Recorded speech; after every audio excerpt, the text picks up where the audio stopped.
All right, Locked On crossover, Locked On Knicks and Locked On Bulls here. I'm Alex Wolfe. I'm from Locked On Knicks. I'm here with Haize and Pat from Locked On Bulls, and we are going to talk some potential Knicks and Bulls deals. Guys, real quick, before we really get into things, I wanted to reference a podcast you guys put out last week about potential Zach LaVine deals. Here's some direct quotes. First, I don't want to help the Knicks get better from Haize. We got that. We've got I don't want Obi Toppin from Pat. That's an unfortunate. We'll get to that in a second. You guys didn't know that Obi was still on the Knicks for a moment. Haize, you had Pat convinced that Obi Toppin had been traded already. And then if I may just play a clip real quick, I'm just going to play something for both of us to listen to, all three of us to listen to here real quick. Hold on. And yeah, I don't know like the New York Knicks off the top of my head, their draft selection, the picks or anything like that. So I don't really like the Knicks, but again, I just don't like the franchise of the New York Knicks overall. Accurate. And listen, in our defense of the whole Obi Toppin situation, Tom Thibodeau also doesn't know Obi Toppin's on the team. So there's that. I mean, no, I think for me, I need people to realize that I was born and I was raised by a man who was born and raised on the south side of Chicago. There's nothing more in my house that would have gotten us kicked out. I have 6 sisters. There's 7 of us. And we would have gotten put out on the streets if we said anything positive about the Knicks ever. Like it just would have been instantaneous. Just get out. It doesn't even. He would have rather us come home with a baby rather than come home with Knicks attire on. So. Oh, you just pregnant? Whoo! I thought you was a Knicks fan. That was almost it. Well, that's all right. Fine. I understand your point of view now. I was listening and I was like, oh, if they talked about the Knicks recently, I saw that episode about LaVine. I'm like, this seems like good prep. And then I listened and I was just like,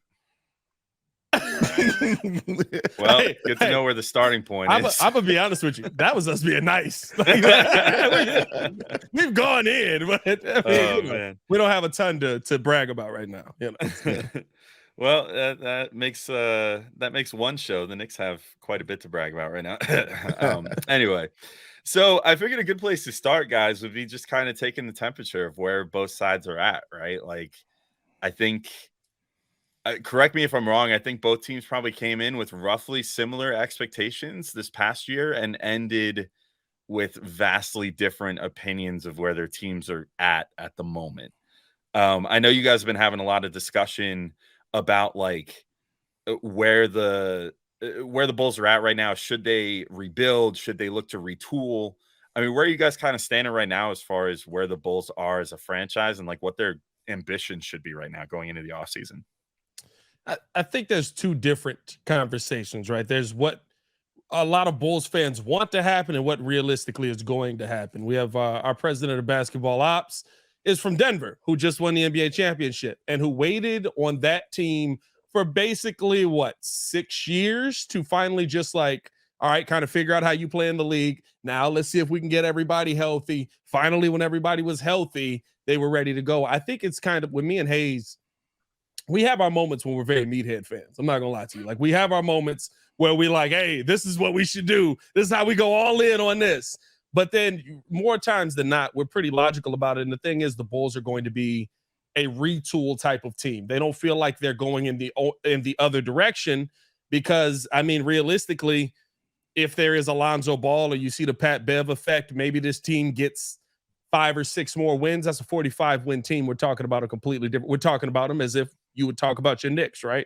So I think that AK probably looks at it like that. And at the end of the day, what they should do and what they will do is 2 different things. What they should do is probably move off expiring contracts. What they will do is probably hold on to them until about the trade deadline and maybe move off of them then, but it'll depend on kind of what direction the team is going.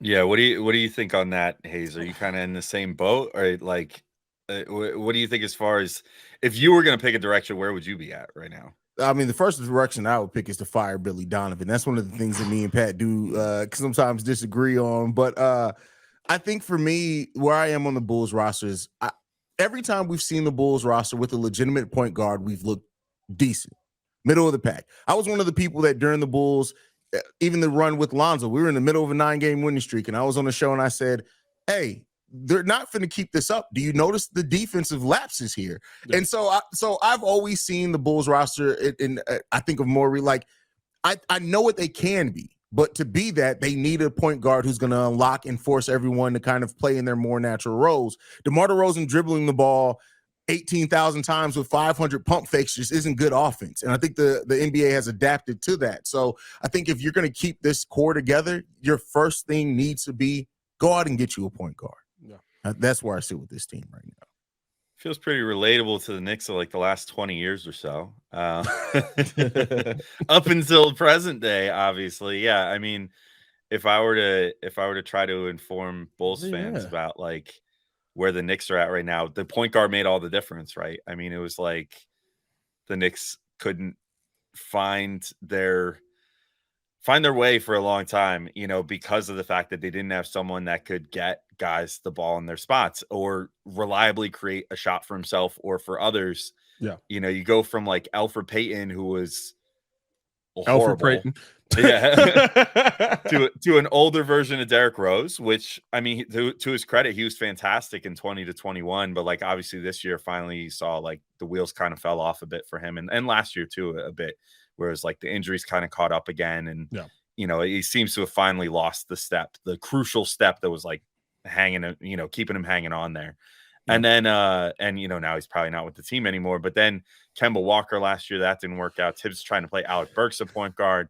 And then this year, finally, they get Jalen Brunson, who proves basically, hey, the very best of what you saw with him in Dallas at point in the playoffs last year. That's basically him all the time now. So enjoy. and this year was great. And, I think the Knicks now find themselves in a place where like things that, you guys mentioned like injuries and stuff, like that, maybe some bad breaks just kind of made things work the way they did for the Bulls this year. The Knicks didn't really have to face that adversity this year. So I am kind of curious what's going to happen if that does hit them in the future at some point, because they basically got to just have near perfect injury luck most of this year. I mean, Julius Randle played almost the entire season up until spraining his ankle. And of course, I guess where the injury luck ran out was in the playoffs then, where Julius was playing on an ankle that he wound up having to get arthroscoped after the season because it was so messed up on 2 sprains. You had other guys, spraining their ankles. Emmanuel Quickly, Jalen Brunson sprained his ankle at some point before the playoffs. Like tons of guys just dealing with all these little things that piled up, I guess. But, I think the Knicks find themselves now as an organization. I think the draft was proof positive that they're like, no, we're not interested in adding any more like draft picks and stuff to this team right now at the expense of future draft picks. We're saving all of those right now to try to make this next big move and try to compete right now, I think. And I think that's where they find themselves. Maybe not dissimilar to where the Bulls were a couple years ago when they went in on like the Vucevic move and stuff like that. I mean, let me ask you this for a outside looking in perspective. I feel like even though y'all do have Brunson, that definitely makes things a lot better. A lot of the narratives around this team, to me, feel the same, right? They got to a nice little playoff run. I think that this was better, but at the end of the year, we're still having the conversation about Obi Toppin. Apparently, everybody and their mama wants to trade RJ Barrett, which is kind of suspicious. I'm not gonna lie to you. Like a 22-year-old that's gotten better almost every season, but nobody wants him. Like, I don't know about that one. And then it seems like everybody's still trying to get rid of Julius Randle. So outside of Jalen Brunson, not to say you're not heading in the right direction, but do you feel like you have the team that is going to keep getting better based on what we saw this season? I think that's the question that nobody has the answer to in the fan base, and like everybody has their own little take on it. In my humble opinion, I think Brunson is the building block now. I think. And I don't think it's unreasonable to say that he could be like the top scoring option on a championship team at this point. Like, and I say scoring option because I think that there's a good chance you might need a really fantastic two-way player playing next to him that maybe can't get his shot quite as well. But maybe if you overall would look at like, if you're like, oh, the top 30 players in the league or whatever, like that player would maybe finish a little higher than Brunson thanks to defensive acumen or something like that. But like, I think that Brunson could be that guy that like on a team, with a 1A star like that, he could be the 1B that maybe is the guy that is still getting the clutch buckets, like the Chris Middleton type on a Giannis team. You know what I mean? That like maybe he's not the best guy on the team, but he's going to sometimes be that guy that you need to rely on to score the basketball when things aren't going well necessarily. All the other guys, I think it all just kind of comes down to like what camp you're in. Like a lot of people do want to trade Julius Randle because they think like, you know, he's had a couple subpar playoffs now, the 2 times that the Knicks made the playoffs. Now this year, I think it's impossible to overlook the fact that the guy had to immediately get surgery on his ankle after the playoffs and say then like, oh, well, why didn't he look as good as he did during the regular season? Oh, maybe because he was playing on a double sprained ankle that he needed to get cleaned out after the season. RJ Barrett, like to your point, like some people do seem to want to trade him, and I don't totally get that either. If you ask me, I think that he still has possibly another gear to get to, but it might just be in the interest of maximizing a window of 2 players that are sort of in their prime right now with Randall and Brunson. If you think those guys can potentially plus one more person compete, maybe that's why you look at trading RJ Barrett right now, because you say, let's give ourselves a window of like 3 years or something to try to actually compete for a championship. If you think that's what you can do. I don't know if I'm quite there. It seems like the Knicks don't quite know where they're at right now either, although maybe the next week or 2 will be more illuminating as far as that's concerned. But you know, to steer the conversation towards where we're inevitably going here, like maybe a Zach LaVine is that guy to potentially give them that extra scoring threat that they need, or, you know, just extra 1A sort of player, 1A, 1B, 1C sort of player that they need to compete. But I'm not totally sure if they're there yet. I guess we'll have to see if they are. But I think we could probably get into LaVine in the next segment here and start maybe kicking that idea around. But I think maybe first we should just let everybody know about I'm sure what's one of your guys' favorite sponsors, but also one of my favorite sponsors as a car owner that needs to get things every once in a while, eBay Motors. And for a championship team, whether that's the Knicks or the Bulls or some other team, probably some other team, if history tells us anything. It's all about making sure every player is a perfect fit. It's the same when it comes to your vehicle. Every part needs to fit just right. So the next time you need parts and accessories, head to eBay Motors. With eBay Guaranteed Fit, you can be sure every part you need fits right the first time around. Just add your ride to My Garage and look for the green check to know the part will fit or your money back. Because just like in sports, confidence is the name of the game when you shop on eBay Motors. And with over 122 million parts to choose from, you'll be back in the game in no time. After all, it's easy to bring home a win when the right parts are guaranteed. Get the right parts, the right fit, and the right prices on ebaymotors.com. Let's ride. eBay Guaranteed Fit, only available to U.S. customers. Eligible items only. Exclusions apply. All right, we're back in. And Haize, I'm going to throw it to you right away. What's the deal with Zach LaVine right now? Because similar to what Pat said in the first segment about why would the Knicks want to get rid of RJ Barrett? You know, this, that, the other. The Bulls presumably are a team with ambitions going forward, and they have a guy that can drop 30. So why does his name come up in trade rumors so often? I think just that they're rumors. And I think it makes sense when you look at the fact of how far the Bulls are away that they can get the most. He's the one they can get the most back for. And I think that's what goes into it a lot. I don't think that they want to move Zach LaVine. I think that they may be open to it for the perfect deal just because of where we are at a team, but I don't think they necessarily want to. And so ultimately, I think that it's just it makes sense, and that's why those rumors kick up. I'm gonna throw it back to you though, real quick, because I, as a Bulls fan, I'm so zoomed in, and me and Pat have this conversation. I think like fans of teams that are so close to it either overvalue or undervalue their own players regularly. What's your view on Zach LaVine? As somebody who is a Knicks fan, doesn't necessarily, root for the Bulls, what's your objective view on Zach LaVine? I think he's an extremely dynamic offensive talent. I think he's you just see it every time he plays the Knicks even. He can score at all 3 levels. He definitely is a good shooter with gravity, which every team wants. He can create his own shot. I do maybe worry, at least in my experience, having watched him, that he maybe suffers from tunnel vision a little too often sometimes. Sure. and isn't as interested in getting the rest of the team going, which I do worry could be a detriment on the Knicks, having a player like Julius Randle that I think sometimes gets a little too tunnel vision-y at times too. Of course, if the Knicks would hold on to RJ Barrett somehow in this deal, then I would definitely worry about that, because RJ definitely suffers from that sometimes.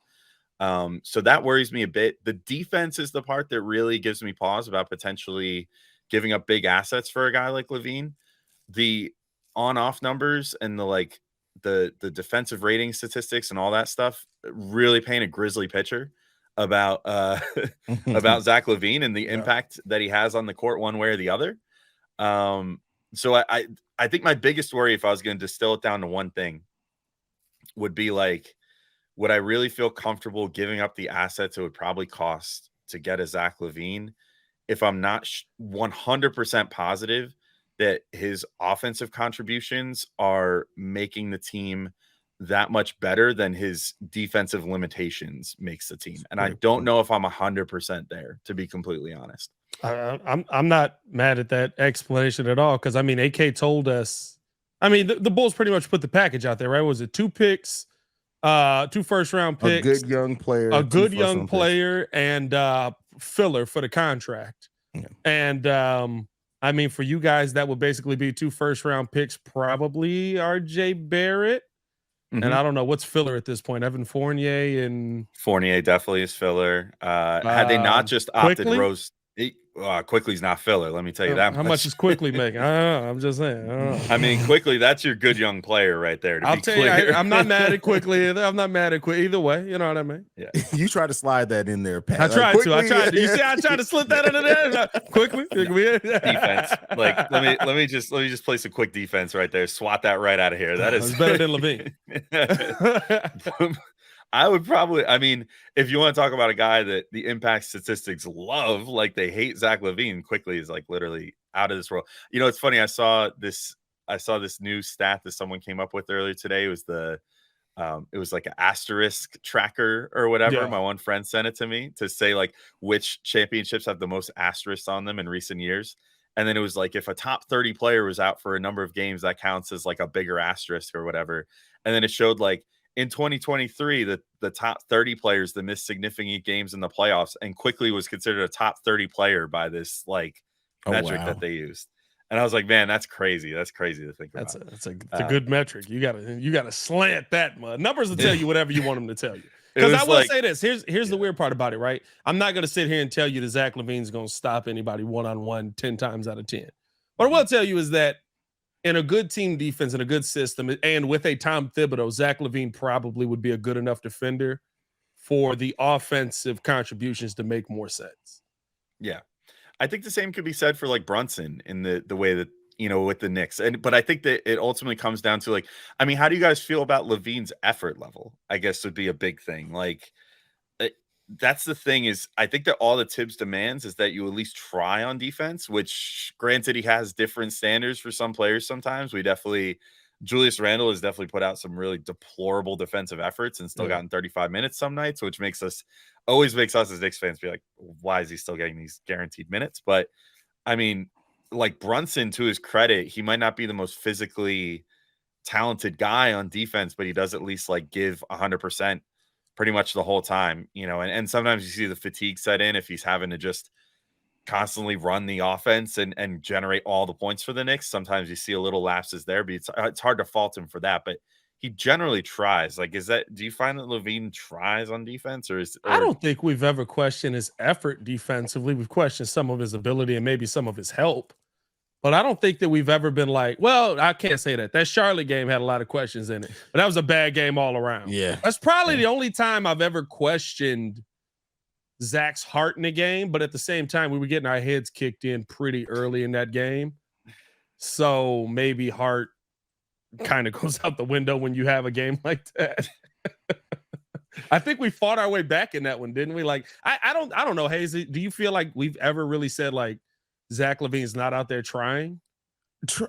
I think there's times where he does get out of the game if his shot isn't falling and if he feels like the refs aren't calling things that they should call. It affects his effort on both sides of the ball then. But I do think that Zach LaVine, fully healthy, always gives effort defensively. Sometimes he loses focus definitely on the off-ball defense, but I think especially last year, we probably saw some of the better defensive performances of Zach LaVine consistently last year once he was healthy. So I think that there's enough there to say with the right coach that is going to, and in the right environment and culture, I think Zach LaVine would have rounded out. Well, I mean, he started off his career with Tibbs though, so I guess you can't even necessarily. Well, say I was gonna say a lot of those moments too are in are in situations where Caruso, Pat Bev, Patrick Williams, and maybe Andre Drummond are on the floor. So there's also, you got to put the right guys around him. I don't know if I guess there would be no Jalen Brunson, Emmanuel Quickly, Julius Randle, and Zach LaVine. I don't know about that defense there. Yeah, I don't know about that defense there. With a Mitchell Robinson to hold it down inside, maybe it works out. I mean, Mitch I already has to do a lot of heavy lifting, but the Knicks. Oh yeah, that's what we got to get back. By the way, y'all got to send us one of them centers, bro. Now we need center help so bad. Y'all got to send. I'll take Hartenstein. Hartenstein, Robinson. We don't really want Randall either. Like, what's up with Vooch? What's going on there? I thought he was the center. Hey, y'all got some big. Well, first off, we don't know if he gonna sign that deal yet. That's the one question we got. But two, y'all got some centers over there that we think might be a little bit better than what y'all utilized them as. You know what I mean? Like, I don't know. I think they utilized them pretty well. I mean, the Knicks. They definitely rely on that rim protection heavily in Tibbs' scheme, which is why I think I do worry a bit. Like if the Knicks starting backcourt would be on paper, like so let's say that RJ does go over in the deal and he's the centerpiece player. So then your starting lineup is presumably Brunson, Grimes, LaVine, Randall, and Mitch. The LaVine aspect worries me, man. I'm not gonna lie. LaVine's the question in that out of everybody you just named. I mean, Grimes is a lockdown. That's your defense. That was your defense. Yeah, right Grimes there. and Mitch are gonna have to do a lot of heavy lifting there. I mean, Julius has his moments as a one-on-one defender, but like, man, that's rough. That's a rough. That's like asking a lot out of those two really good defenders. Or Quickly if he's on the floor, if they hold on to Quickly. I mean, that's tough stuff. But I don't know. Maybe we should start. We're throwing a lot of names out here. Maybe we should just start throwing them into fake trades and see where we're at here. So why don't we take our second break? We'll come back and then we'll throw some fake trades out. Maybe see if there's another deal not around Zach LaVine or any of these guys we mentioned that can make sense for these teams too. So we'll be back in just a sec. All right, we're back in, guys. Still talking about Zach LaVine, and why don't I just throw an offer at you guys and see what you guys think? So here we go. Okay, how familiar are you guys with the Knicks draft pick situation? Like, do I need to explain all the protected picks and all that crap real quick? How many protections y'all got? They got a lot. They got 4 first-round picks, and 3 of those, if I'm not mistaken, have protections on them. Weird protections. Ooh. Yeah, so there's some even have like double protections too, right? Yeah, some of them are a little funky. Actually, only one of them has a double protection. Very unlikely that the double thing kicks in. So they have the Dallas Mavericks pick, which they famously did not get this year because they're tanking cowards. So there's that one that's top 10 protected next year.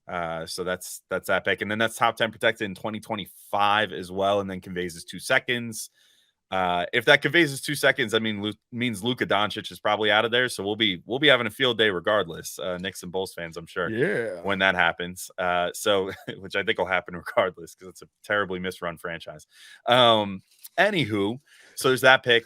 There's the Wizards pick, which is seeming more and more likely like it might convey as 2 seconds. Unfortunately, I believe it's top 10 protected or top 12 protected this year, something like that. It was like going down. It was like top 18, then top 14. I think it's like 12, 10, 8 or something like that for the next like 3 years. So through like 2026, I think. And if it doesn't convey top 8 protected in 26, then it conveys as 2 seconds.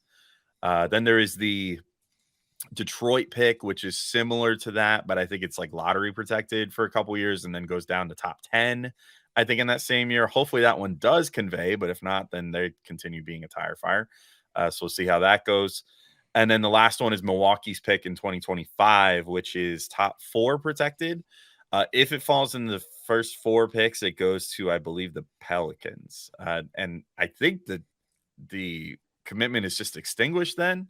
Like you don't get anything out of it, which is kind of weird. But when it more than likely conveys outside of the top 4, then it's just fully unprotected outside of that. So that's that pick in 2025. So if I was going to make a deal here to try to, what is LaVine's salary cap number again? It's like 42 this upcoming season, I believe. Okay. So they could pretty easily get to that. So I'll just throw it out here. If I were to throw you guys an offer of RJ Barrett And look, I'm not even saying that this is an offer that I would necessarily do because, like I said, I still have my reservations about LaVine, but I could see this maybe being all right. RJ Barrett, Evan Fournier, that Milwaukee pick in 2025, which again, pretty much guaranteed to convey probably. And then the Knicks pick next year unprotected for Zach LaVine. How would you feel about that?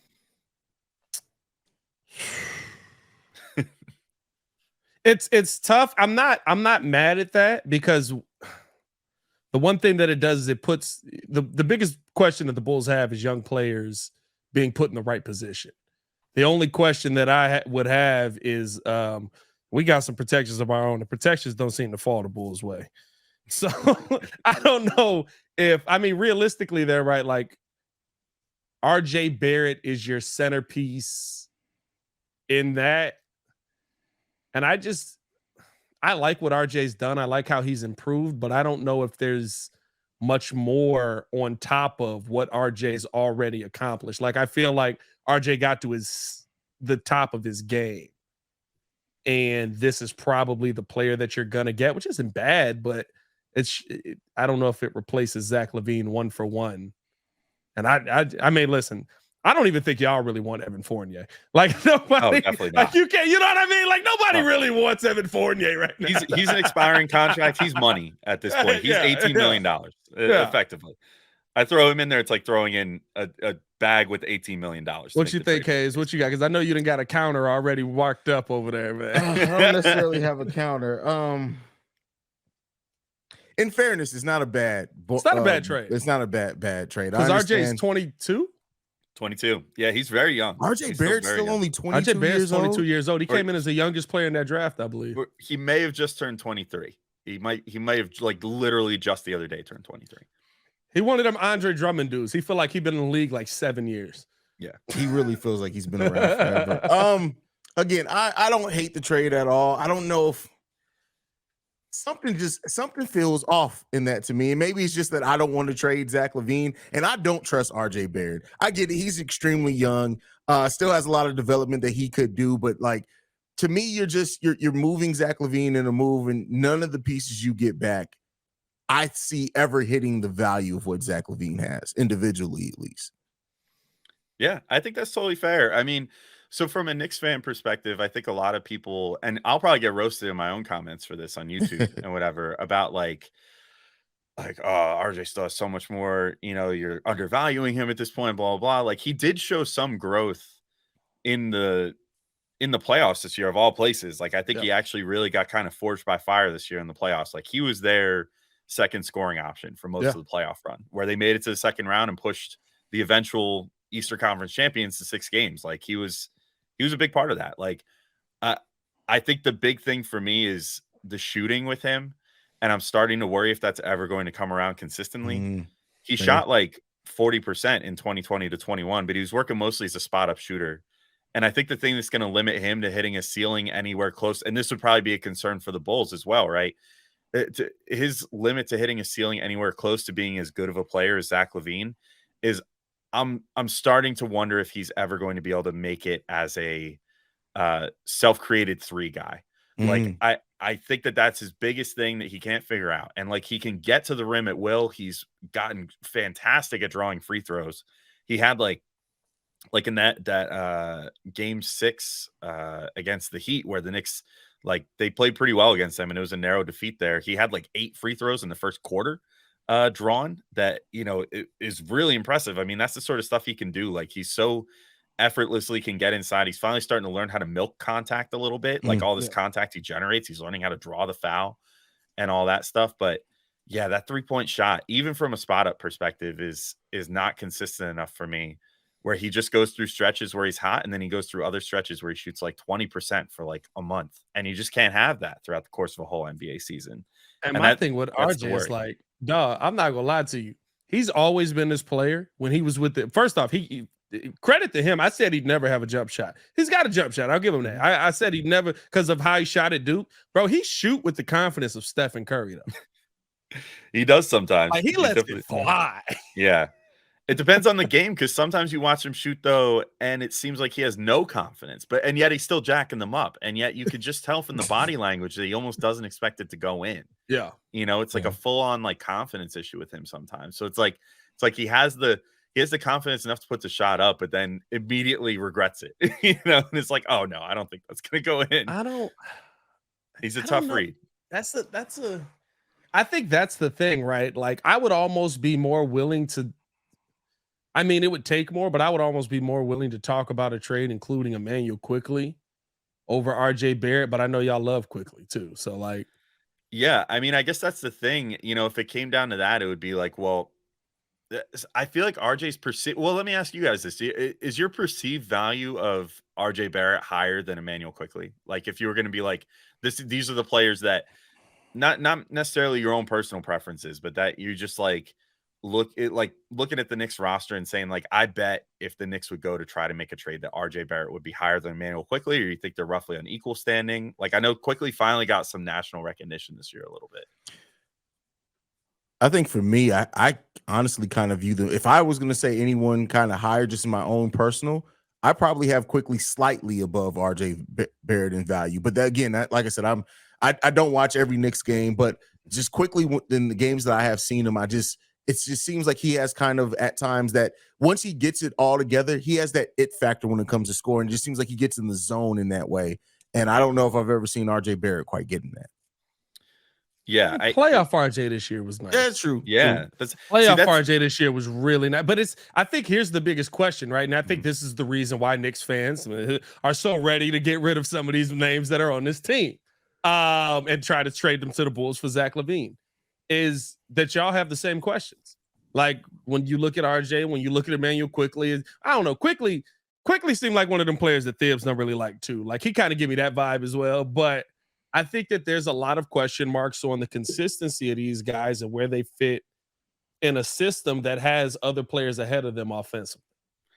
Yeah, it's interesting. Like the discourse among Knicks fans on Quickly and RJ went like completely different directions. Like after the playoffs, right? Because everybody's like, Quickly had another bad playoffs. Like, is he going to be a bad playoffs player? And yet you still looked at the advanced stats, and even with him shooting like 30% overall, the team was still like 8 points per 100 better with him on the floor than they were without him, which is crazy. Yeah, they were still quite a bit better in the playoffs with him on the floor.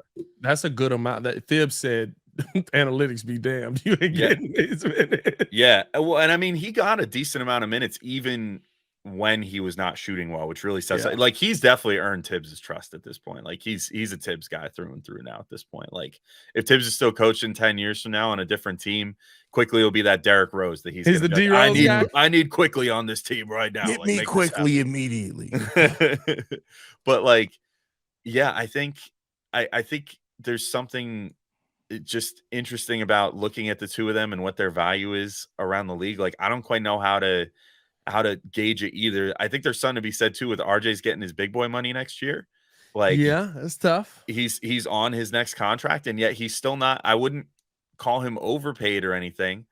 I wouldn't call him underpaid either. But I wouldn't call him. I'd call him just right at this moment. You know what I mean? He's like, I think he got a pretty fair contract, but Quickly is going to be up for his next contract, and that's another thing that maybe would scare the Knicks away or potentially edge them to include Quickly in a deal rather than RJ, or maybe they include RJ so that they can pay Quickly. Like I don't know. It's intriguing to say the least. Like they're going to be players that are sort of intrinsically linked with one another because they're on the same team, they're in the same age bracket, and most likely one of them is going to be included in a trade for somebody at some point, and it's gonna divide the fan base in a lot of ways because I think the fan base is very split. Like 50-50 on which one of these guys they like better too. So that's a fact. Yeah. Is there a deal that makes sense for both teams? I don't think either of these deals make sense. Like I think y'all would be adding Zach LaVine just to add somebody who can put up 26 a little bit more. But that's not to say RJ Barrett can't also put up 26. Yeah, I worry about that. And that's that concern I said, it's like, is LaVine enough of that next step that this team that wants to take a next step would feel like they're doing it? I think ultimately it comes down to the self-creation for me. And I do think that if it worked out as best as it possibly could, it could make the Knicks a better team next year, like, and for the next few years. But how many more years of this Zach LaVine do you get? Like I was just talking about like when Rose lost a step, like LaVine is one of those guys that when he starts losing some of that burst, how effective is he still going to be? So like how many more years of elite athlete Zach LaVine do you still have left, especially considering, the injury concerns and everything else? Does it make it worth potentially giving up an RJ Barrett? I don't know. Are there any other guys on the Knicks that interest you guys, just out of curiosity? Like from the standpoint of where you think the Bulls are trying to get right now? Jalen Brunson. I mean, if we could figure something out, you know what I mean? Let's assume Jalen Brunson is off the table. Honestly, I wouldn't mind Josh Hart. Yeah. They just re-signed him, so that'd be interesting. Yeah. Hey, Well, I think him and Brunson are a package deal at this point. Yeah, that's true. That's true. I think him and Brunson will be a package deal for a while to come here, because with the love that Jalen had the second he found out Josh was signed, I don't think that they're going to want to upset him too much. No, definitely not. Yeah. I don't think that's going to happen. I'll say from my perspective, I think Caruso kind of interests me a little bit, and I think the Knicks were linked to him. I just almost got off the stream. Shut down. Shut it down. So you're not getting Caruso. We're not playing this game with Alex Caruso. We're not playing this. What you don't understand is Haize is a sleeper cell. He's trying to make the Knicks worse. He's not going to give you the defensive clamp you need to get through Jimmy Butler. Did you not hear? You played the clip. I don't want to do anything to help the Knicks get better. All right, so you guys are definitely all right. Well, I don't know. I like Toppin. Whoa, Jesus, that's crazy. I didn't say that. That's crazy. Look, Toppin is good, man. I'll tell you right now. Toppin, I think we can all agree Toppin is good. He is. He's good. Period. I mean, he as a starter, like when he's gotten starter opportunities, he is, I think, a starting caliber NBA player. Like wherever he goes, it's not the Knicks. He's gonna do some stuff. I think he's gonna be really good. So the problem is that you want to talk about a guy like, I don't necessarily agree with your assessment earlier, Pat, that RJ is capped out as a player. Like I still think he could potentially get better, but he's way too young. Obi, once he gets into those starters minutes and stuff, like he's in his second contract. Like this next contract that he gets might well be the most expensive contract he ever gets in his career, because he's already going to be like 25 by the time he signs it. Yeah, the age is tough, but I mean, the difference.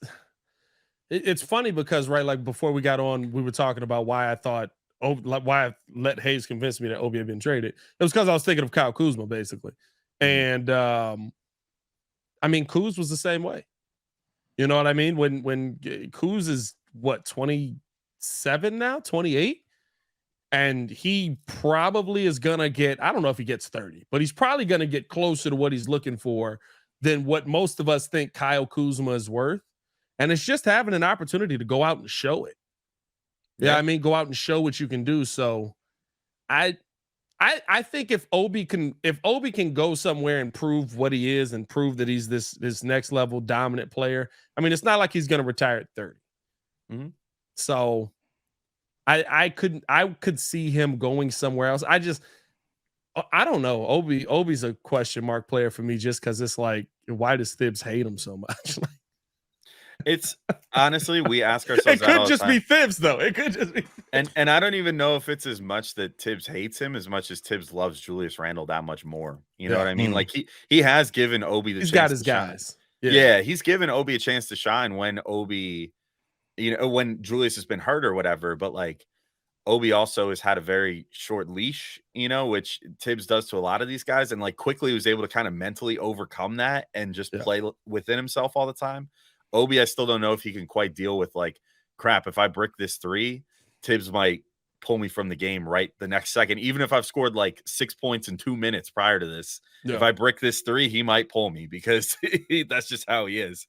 And I don't know. I think that's always been kind of the thing, but I don't know. I guess we'll see. I guess real quick, if we were to end this with something, if you're going to say like scale of 1 to 10, how likely you think it is that the Knicks and Bulls come to a deal this offseason? What do you think the answer is, Haize? I'm gonna go 4.5, 5. Yeah. Yeah, I'm probably about that. I think a 3 just because I don't think the Knicks are going to give up what the Bulls realistically are going to come to the table for. Because it sounds good to be like, oh yeah, they're not going to ask for both RJ and Emmanuel. But me and Haize have both talked about this. Like they're setting their price based on the fact that they really don't want to get rid of Zach LaVine. Yeah, like that's why it's such a like. Why would anybody pay this for Zach LaVine? Exactly. Yeah. I think I'm at a 3 as well. I think that what'll ultimately happen. I mean, the Knicks are now becoming they're becoming kind of Danny Ainge-ish in the sense that they'll balk at making deals for guys because they set their price and they're just like, this is the price that we believe that this guy is worth. And we're not going to pay extra just because we want this guy. Like you're going to acquiesce to us. And I feel like the Bulls being in a position where they would still want to get enough guys back to hopefully be able to still contend next year because they've obviously invested a lot of money and draft capital and everything into this core. Like, I feel like they would be like, well, we're not going to send you Zach LaVine unless we think that we can compete for the playoffs next year as well, because that's sort of what we've promised our fans with what we've invested in this team at this point. And I feel like that'll ultimately end with like a stalemate between the two, where it would be like the Bulls aren't trying to rebuild. So they're not looking for a pure rebuild package of just picks. The Knicks aren't trying to send enough players to offset that. And then they would just it'll just fizzle out in all likelihood would be my guess. But maybe the Knicks have been linked to LaVine enough in the last few years. Maybe they finally make something happen. I guess we'll see what happens there. But I think it's a good point to wrap up on. Thanks, guys, for doing this crossover. That was really, really, really fun. So for sure, man. For sure. Gotta do it again. Yeah. Well, let's do it again. Maybe if they make a deal, certainly we'll have to talk again. No choice. At the end of the day, no matter what, all our comments about to be, we could have had John Collins for nothing. Like exactly. That's about to be both sides' comments. Did you see what Bradley Beal got traded for? Even though he had full control of the situation, and it's completely context dependent. But did you see how little he got traded for? These idiots on the Knicks didn't do it. Whatever. Whatever. Fans can't be pleased. Anyway, thanks, guys, and hopefully we'll talk again soon. Later, guys. Peace.